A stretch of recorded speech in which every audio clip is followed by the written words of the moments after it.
Hello, hello, good night, Anamaria, and it's 1 minute to 8 p.m. Eastern Time. How are you doing?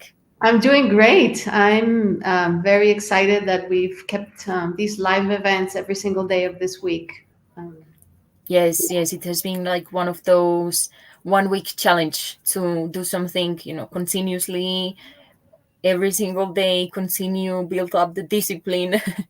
Yes, and also people who are experiencing the summit in the premium version will have much more time to digest all of this in their own time. yes, exactly. And it's the end of the week. It's been, I feel, a strong week collectively in general. Mm, and also, most people finish their working week this one day, this Friday. Yeah, So let's take this opportunity to center and to open our hearts and to connect to that active listening attitude within us to start this discussion on purpose and leadership. absolutely. Yeah, so let's take a moment to connect with our breath, and let's take 3 deep breaths.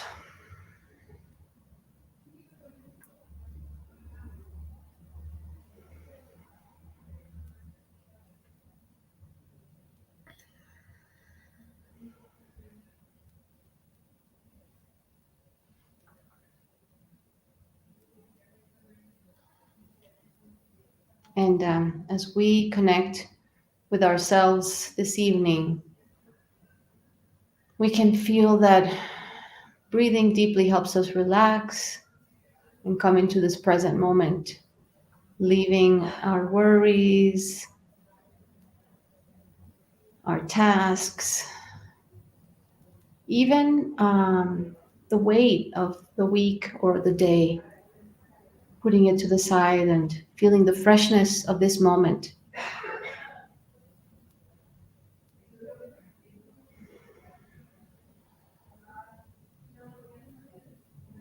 A moment where we let go, even letting go of our own purpose and being in the here and now, the emptiness of the here and now.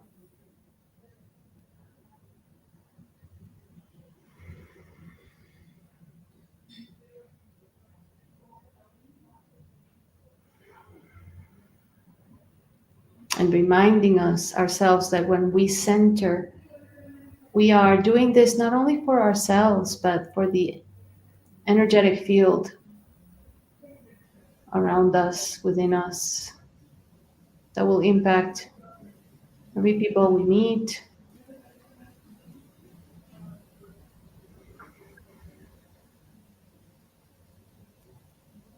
bringing more presence, more consciousness, more awareness to this moment.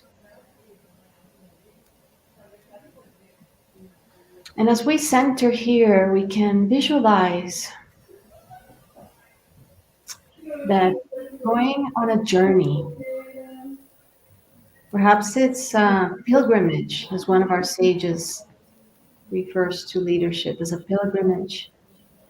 And for this pilgrimage, we have a vision, we have a destination.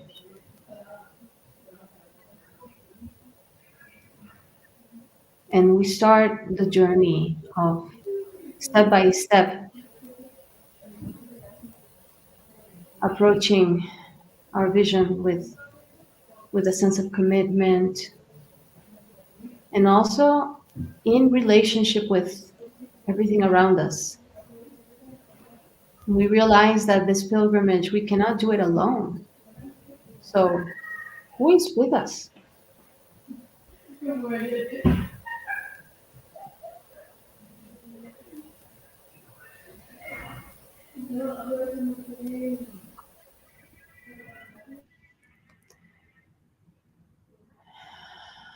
And how can we open our mind, our heart, our will to stay on the path? This is one of the primary aspects of leadership. How do we stay on the path? And how do we remain in right relationship with the people, with ourselves, first of all, with the people, and with the context around us as we continue in this pilgrimage towards the vision, which can be a vision of a better world, a vision of a better community, better family, whatever it is for you.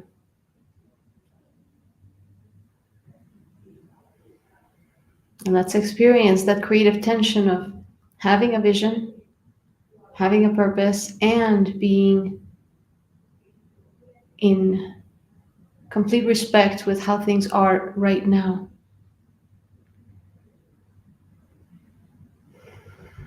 And taking some deep breaths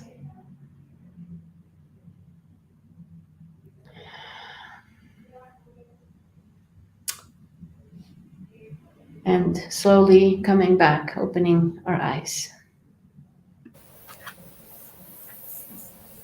Okay, here we are. Okay, here we are, Anna, ready to talk about the five sages of today who had lots of insights on leadership, the way that they themselves have experienced it, the connection to purpose. And before we go into the summary of each one of them, I would like to ask you one question that came to my mind when I heard one of the sages say, if you feel called to leading, means you're already doing it. If you feel called to lead, means you're already leading. Mm, And say if it's part of your purpose to lead, means you're already doing that. And as a reflection, Anna, do you think that purpose driven people are naturally called to develop leadership skills?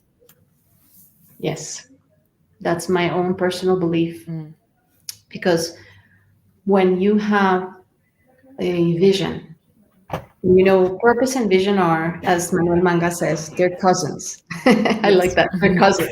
Mhm. um, I'm going to mute you because there's some. Yeah. Um,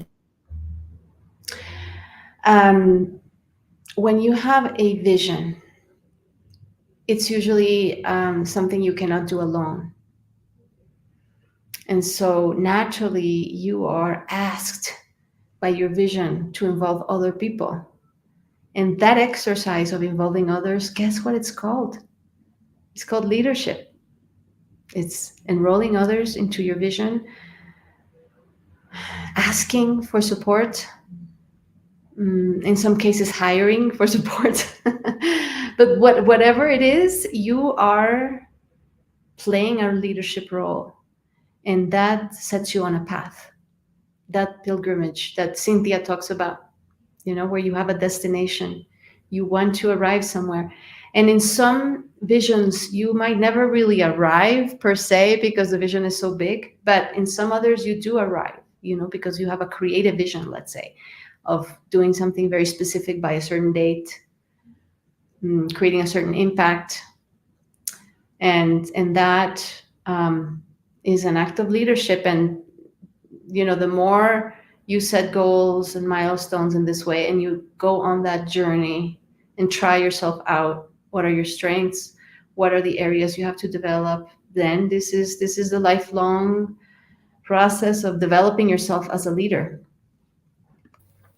Okay. Yes. Thank you for that. And I think we can start to ungrab a lot of the things that came up just now by starting with our sages from today. Because, as usual, during all of the days of this week, today we had five speakers, five sages, each one of them with one session on the topic of purpose and leadership. So, first on the agenda, we have Manuel Manga and the Hmm. language of purpose. So, yeah, Manuel from Colombia, just as we Yeah. are as well.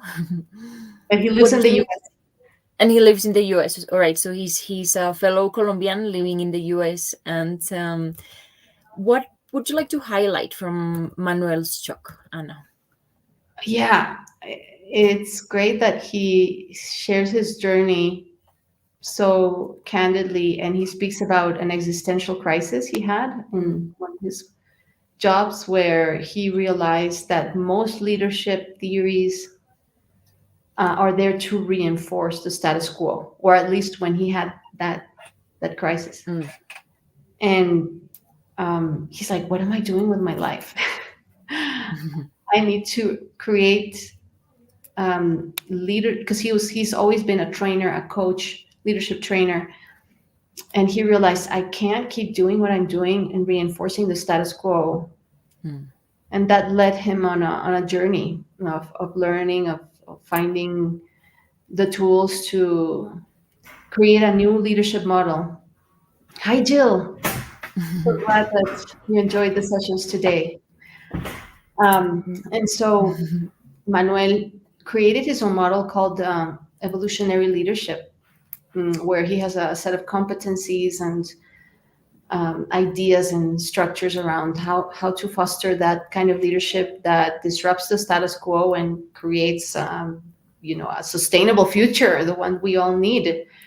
And so one of his first invitations is confront your existential crises. Like Mm. that's something that is not super comfortable, but if we do, then perhaps our a new deeper purpose gets expressed. Mhm. And then the other part of Manuel's session is language, because he studied with Fernando Flores quite extensively, who's Mm. a very important coach that created the speech acts and a whole development about language and coaching and leadership. And so he said that purpose is a declaration. So we declare our purpose, and that opens a field of possibility. And then from that declaration, we start to mm, create offers, create promises, make requests. But we do have to open the new field of possibility through the declaration Mm. of purpose. And that vision, the cousin of purpose, as we said before, creates a more tangible reality of what we're after in with our purpose. So it's very helpful to have a vision. Yes, I really would like to explore deeper that relationship between language and purpose, because there seems like there's a lot there, and also in the recognition that the words we use to express ourselves are not only naming what we perceive, but they are also creating what we experience. Mm. So, yeah, it seems like there's probably a lot more to talk about in regard to language and purpose. And I would also like to say hello to Gio, and happy that you enjoyed the diversity of the sages of today. And right after Manuel on the One more thing agenda. about Manuel, Yes. though, and language is one thing you learn when you train as a coach is that language is incredibly powerful to create the world. Language Mm-hmm. creates the world. Language doesn't always describe, it also creates. So Mm-hmm. when we declare a purpose, it's a moment where you bring a new world into being. It's incredibly powerful. So the more we understand the power of language, we can use it to connect to purpose and to give more power to our purpose through our Mm-hmm. words. Yes. Yes. Also, something about speaking powerful truths that was mentioned in one of yesterday's talks as Hmm. well. Connected.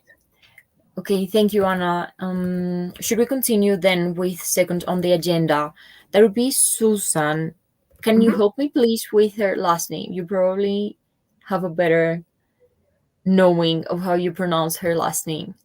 Inoue? Yeah, let's stay with that. I honestly Inoue. don't know. Susan Inoue. And the talk is called Gift Centered Leadership. Hmm. Yes, so she is another one who created her own leadership model in Mm-hmm. her book, Sawabona. Actually, no, her book is called The Perfect Leadership Storm, something along those lines. And she was inspired by a word from an African tribe called that is Sawabona, which means Mm-hmm. I see you. I see you. Mm-hmm. So beautiful. And Yes. it's a whole model based on seeing each other's gifts and expressing them and creating an environment where that is possible. And she works a lot with the millennials, and she says that Mm. millennials are the perfect storm for leadership. Mm. They they don't they're not gonna put up with how things are Mm. right now, where there's a lot of oppression and a lot of controlling Mm. behaviors and just Yeah. very old paradigms. And so the millennials, they want to feel heard, they want to have meaning and purpose to what they do, and they want to use Mm-hmm. their so they came to teach us, even though I understand that many people who work with millennials might feel conflicted with what I'm saying, but there's a silver lining to what they're asking and how they want Mm. to work, and what are the conditions that bring out the best in this new generation. And it has a lot to do with the whole person, and embracing the whole person. And so that's the gist of what Susan brings. Yeah, and I'm here checking her biography, the one we shared on social media, and we did the same with every single one of the sages of the summit. And her book is called Leadership's Perfect Storm: What Hmm. Millennials Are Teaching Us About Possibilities, Passion, and Purpose. Exactly. So, yeah, just like you were just explaining. And let's move away from this topic quickly because I feel represented. And I might start talking about it from my own millennials perspective. So, Mm. the third one today is a woman called Cynthia, Hmm. originally from Mexico and based in the US, right? It's correct. Cynthia Luna. And Hmm. her title, the title of her session, is Leadership as Pilgrimage, which Hmm. is what we were starting to contemplate at the beginning of this session. Yes, so beautiful. Cynthia is one of the managing directors, partners of New Ventures West, the coaching Mm-hmm. school where I trained, and Jill as well, who's here. And many of us are in that lineage, founded by James Flaherty, who's one also of our sages. Mm-hmm. We spoke about him yesterday. Mm-hmm. And Cynthia, she has this beautiful view of leadership, as seeing it as a pilgrimage. What a great metaphor! And she unpacks it Mm. for us in that session. Yeah. And it's all centered around relationships, where yes, we do have a vision, we do have a destination, and a commitment to walking in that direction. But it's all about how we relate to ourselves, to each other, to the context as we're walking together. And leadership is formed in that process. Yeah. It's really beautiful. And she herself walks the Camino de Santiago Mm-hmm. every couple years, I think, with her husband and a group of people who join her. And they experience this, tangibly, to yeah, to have the lived experience of that pilgrimage, and Yes. realize that the here and now is so important in the way we lead, especially now when our values become center stage. Mm-hmm. Inclusion, um, belonging, and how our way of being, as opposed to these command and control. Um, so we're moving away from many old ways of being into more collaborative, more heartful, heart-led, more systems. And this is something Manuel speaks about a lot. He trained a lot in systems thinking, so that he's not only like hyper focused on the destination, but he's like aware of the system, of what is Mm. around. So we're in relationship. And the way Cynthia explains it is so easy to understand, right? That Yes. metaphor, we're walking, we have a destination. Yes, we do have a vision. And yet, what's important is the here and now, with what's around you, and the system, the greater system. Yeah. And Cynthia's is one of the shortest talks of the whole summit, actually. I think it's around 35 minutes, and they are so succulent. It's, you feel like it's so much more extend. and it's much like longer after you hear it, and then it's only being a little bit more than half an hour, because she's really bringing powerful words into the way she sees purpose. As many other of our sages, she's Mm. also sharing from her own personal experience as a child. One thing that caught my attention is that is perhaps the few ones that refers to something governmental, because there's a lot of focus in the organizational when we talk about leadership and CEOs of companies. And we actually spoke a lot about teams, because leaders only exist when there are teams as well. So, but her, when she's talking about her childhood experience, she talks about how she mentioned to her own father that she wanted to be a president when she grew up, because she knew she wanted to change the world. Something was not really working, and her perception of leadership as a child was that of a president. And it's something really beautiful, the way that she tells the stories and all the beautiful visualizations that she puts into her speech when talking about leadership and purpose with you. So much chemistry there was in this talk. Yeah, thank you. Thank you. Yes. In our method of integral coaching, we work with narratives, symbols Mm. that can illustrate the way of being that we're after. So that could explain that we are, you in very aligned, very in resonance with each other. How we're Hmm. communicating.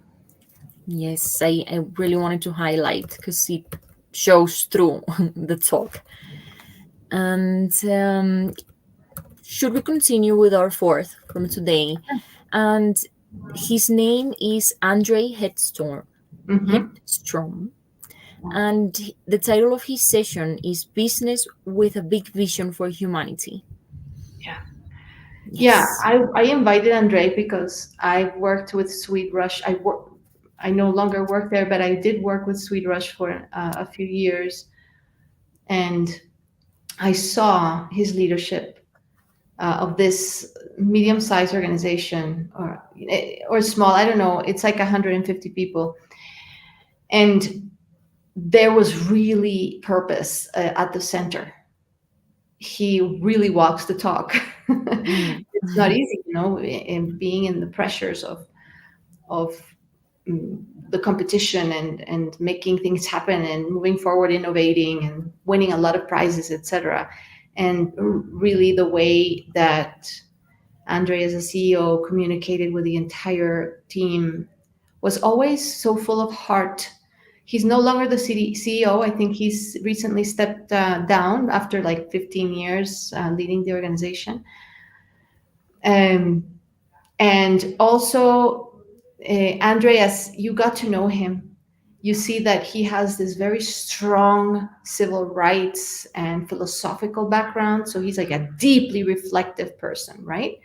And he brings that to his leadership. So when he speaks about the company, he's always bringing in the larger societal trends and Mm-hmm. inviting people to contribute to a better world. And it's explicit in Sweet Rush's purpose statement. They're in service of life potential.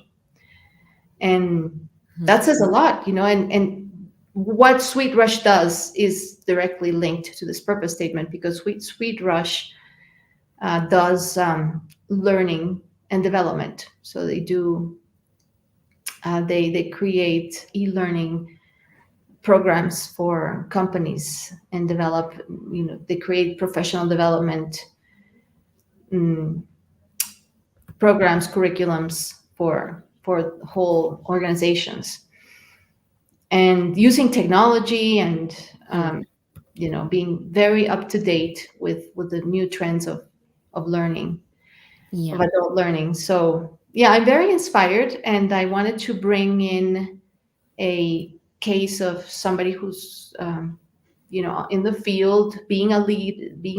Mm-hmm. All of these people are, but Andre, for me, embodies maybe like the bigger organization, and be staying true to purpose.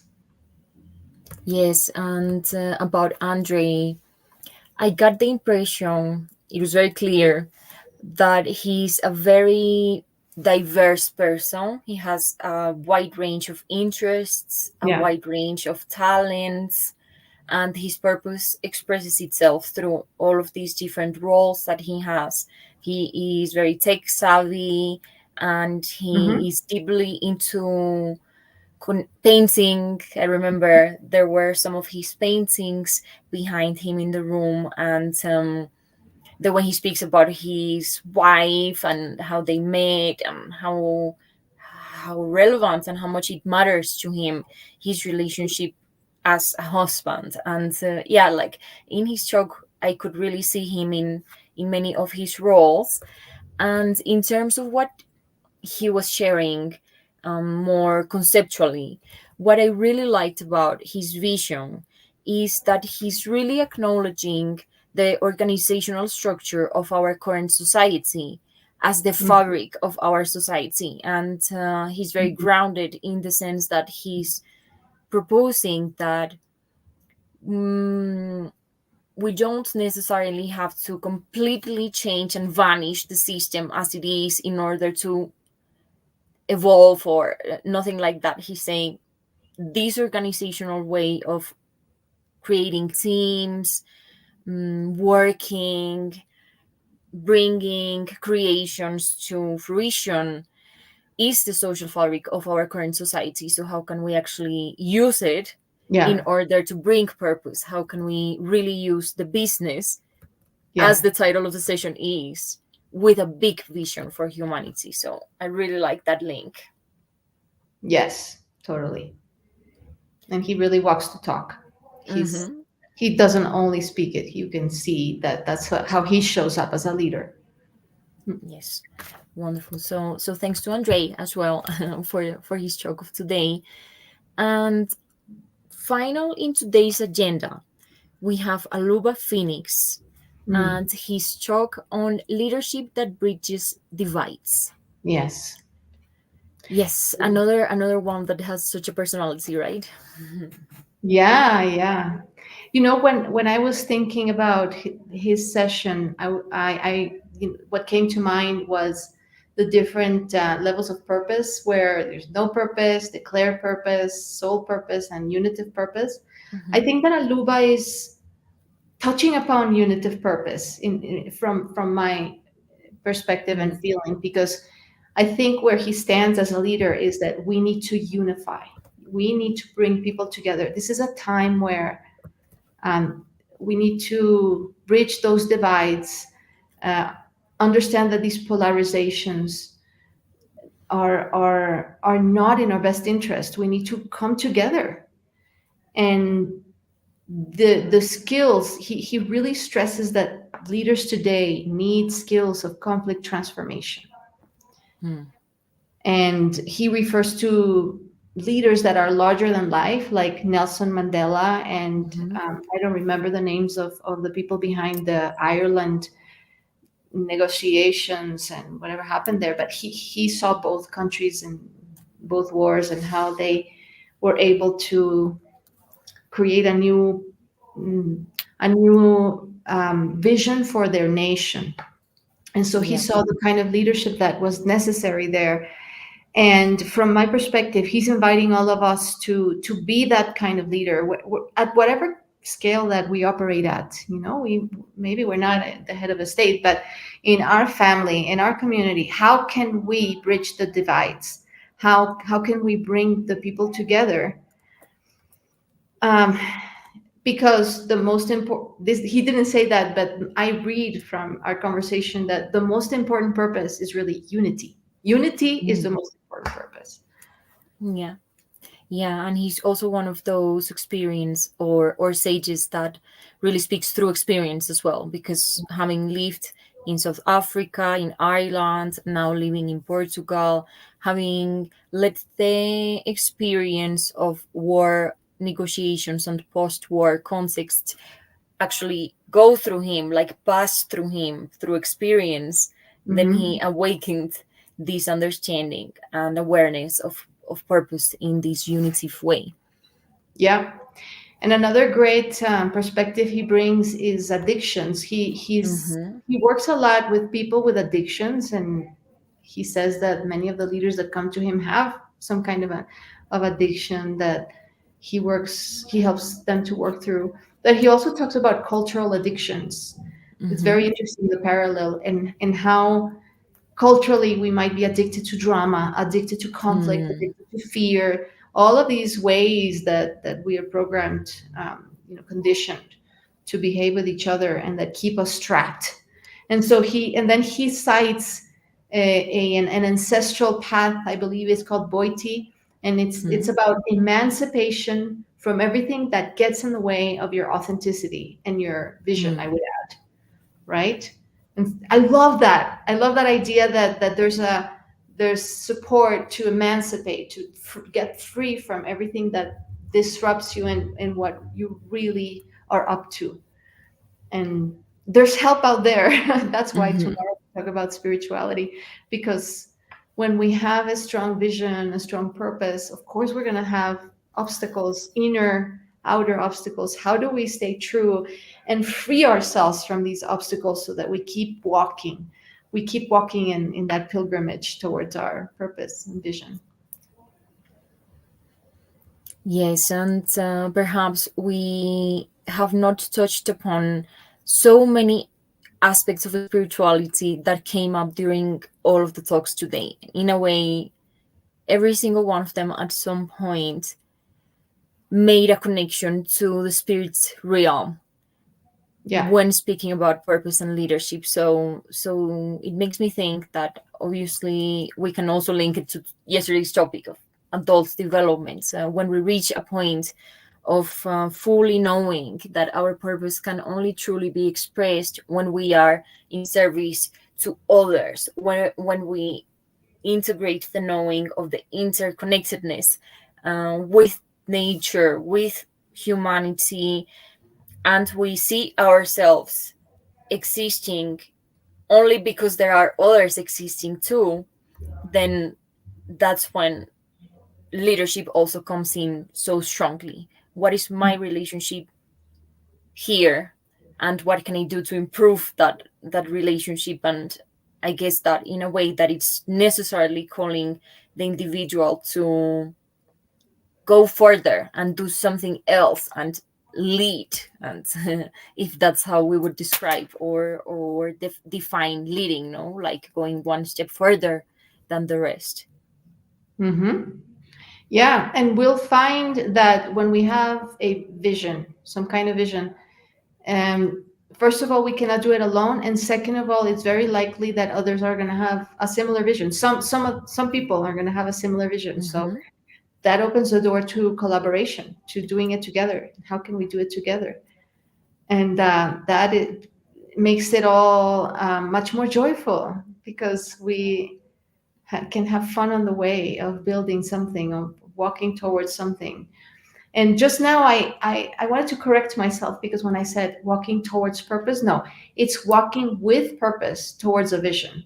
And that's Mm-hmm. what Manuel stressed, that language is important, because the vision is what we're trying to, walk towards and manifest the vision. And purpose is what propels us. It's Mm-hmm. that force. And yesterday we spoke about Bina.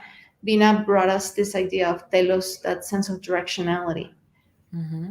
And so when we get up in the morning, we have a drive to move forward in a certain direction, right? And that the vision gives that direction maybe like a more tangible expression, and that excites us, and so we have even more drive, more desire to move, and we have more capacity to say, hey, do you want to come with me?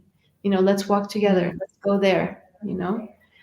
And another metaphor that just came to me, because Cynthia's is beautiful, and there's many other ones. Like another one is, let's build something together. And architects um, do this all the time. They design beautiful buildings, and they show you, this is possible, and you're like, yes, let's make this Mm-hmm. happen. So then you start putting one brick after another. That's another beautiful metaphor of leadership, all building something. So no matter what your metaphor is, it is a collaborative process that, of course, has purpose, of course, has a vision embedded in it.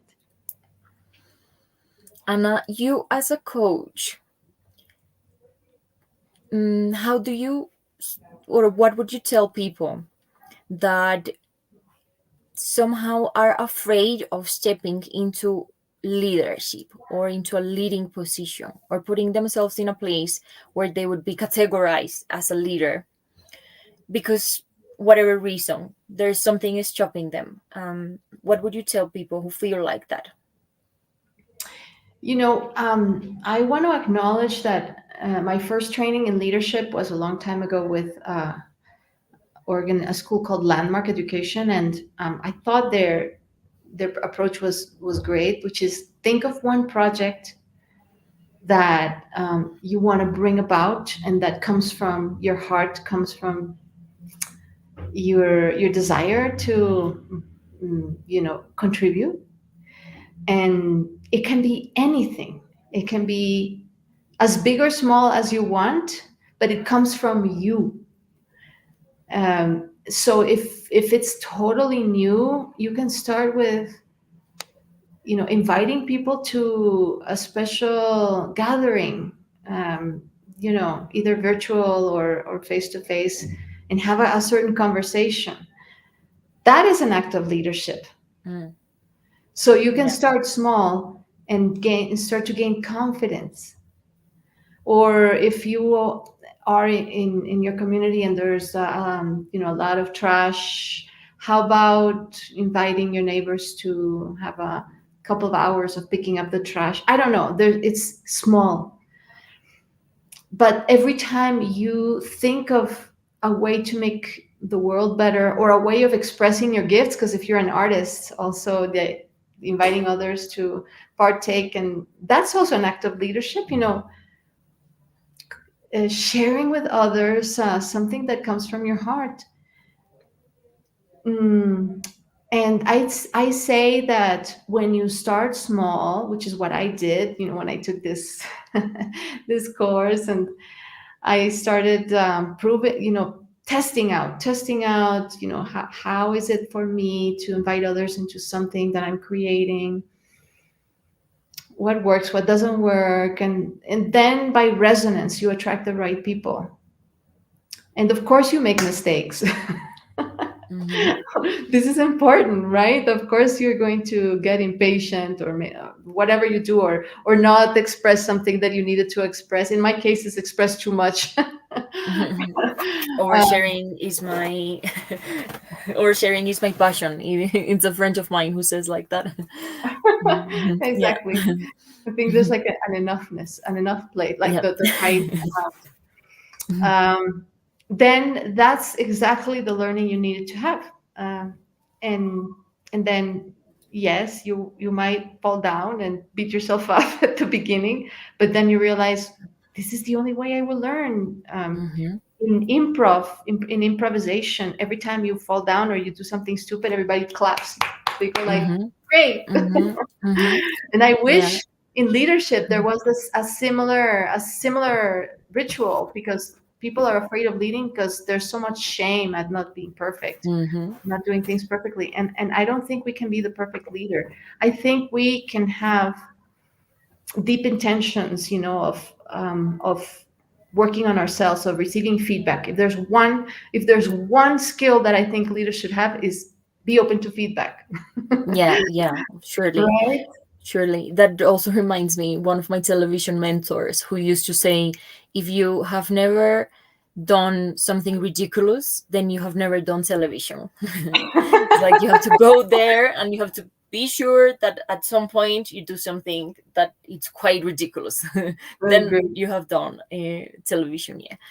And one other question I have for you, and the final one for today, is if you see a relationship between something I noticed in these sages speaking about leadership today and their vision, and is that they have such a clarity of their future selves, in 20 years, 30 years, 40 years. Mm, I'm not sure if it's just clarity, or they really have this capacity to envision themselves and to think of themselves Mm. in really middle and long term futures as Mm. individuals. Does this have something to do with their embodiment of leadership? Mm. Hmm. Yeah, that is such a great question. And honestly, it's at the center of my life's work. As you know, my book is called Life Revision. My school Mm-hmm. is called Revision Academy. Mm-hmm. So I think part of my life's work is how do we support people in having a vision, first of all, and then to have a larger and larger vision, like to dare to dream big. And starting with myself. Mm-hmm. Mm-hmm. Right. um, and there's something that Aluba says here that I want to highlight, and it's the imagination. It's imagination, and I think there's some uh, there's a number of people who still have that ability. We all have it, but maybe some people Mm-hmm. have it more. The capacity to imagine, and yes, Or we maybe have. they have practiced it more or Maybe strengthened they it more. practice it. Exactly. They practice it. We can have all manner of issues going on in our lives, but there's a moment where we disconnect from what currently is happening, and there's an opening to like what could be. How could it be? And Aluba talks about this. This is like the quintessential moment of leadership where we open that door to what is possible, you know? Mm-hmm. And with our imagination start to see it, to see the the place where we can get to, or the event we want to create, or the new relationship that's possible between you and another person, or between two countries. And this imagination is something that can happen at many time frames. I can imagine 1 year from now, 10 years from now, 20 years from now, like what's going to happen 100 years from now. And it's a matter of exercising that. And that's why I'm so adamant about visualizations, because that's a practice that actively develops our imagination, our capacity to interrupt the interpretations of what's going on right now, or analysis, or the very left hemisphere thinking that is very analytical, and use our right brain to create, and to also listen in to what is being called forth. Thanks for answering to that question. Does that answer Yes, thanks. your question? Yes, yes. Thanks for answering to that question, and the importance and the relationship between envisioning and practicing that capacity to envision, and connecting to our leadership skills. And I really wish that this conversation is a portal, is a channel, is a door through which a lot of purposeful leadership comes through the world, and the institutions, organizations, and individuals who reach this stage of the conversation, watch it as a replay, come all the way to us, and check out the content of the Purpose Ages Summit. And unless there's something else you would like to add, Anna, I think we can start wrapping up the session of today. Yeah. Maybe the last thing I would say is tied to what came through in some of our interviews, Estefania, our intro work that we Mm-hmm. did. And it's the importance of intentionality, and that leadership, when it is fueled by these deep intentions, even if we're not perfect, even if we don't get there in our lifetime, whatever, we do make an impact, and we do inspire others. And This is incredibly powerful because think about it. How many people have inspired you by just the way they show up, in their leadership, and they just show up as themselves authentically, and they're leading, and they're inspiring you, involving you, and you're going somewhere, and that just is incredibly powerful. So intentionality, how do we cultivate that more in the day to day, and in that way inspiring more people to awaken their purpose and their leadership potential. Great way to finish on a very high note, Anna. And thank you so much for inspiring through your leadership, inspiring me, inspiring your team, your community, and hopefully the world with your expansion and your intention of reaching as many people as possible with this message. And I wish that you have a wonderful evening pre birthday. Me too. Pre Thank birthday. you. Yeah. And tomorrow we will be closing up our live sessions and closing up our free stage of the Purpose Ages Summit and our more open part of the Purpose Ages Summit for now with purpose and spirituality at 8 p.m. Eastern Time. People will be able to re-watch it and watch the replay as well. But if you are here and you can join us live, don't hesitate to come and discuss purpose and spirituality with us tomorrow. Absolutely. Thank you, Stefania. Thank you for being a wonderful member of our team and great collaborator and friend. See you Thank tomorrow. you, Anna. See you too. Enjoy.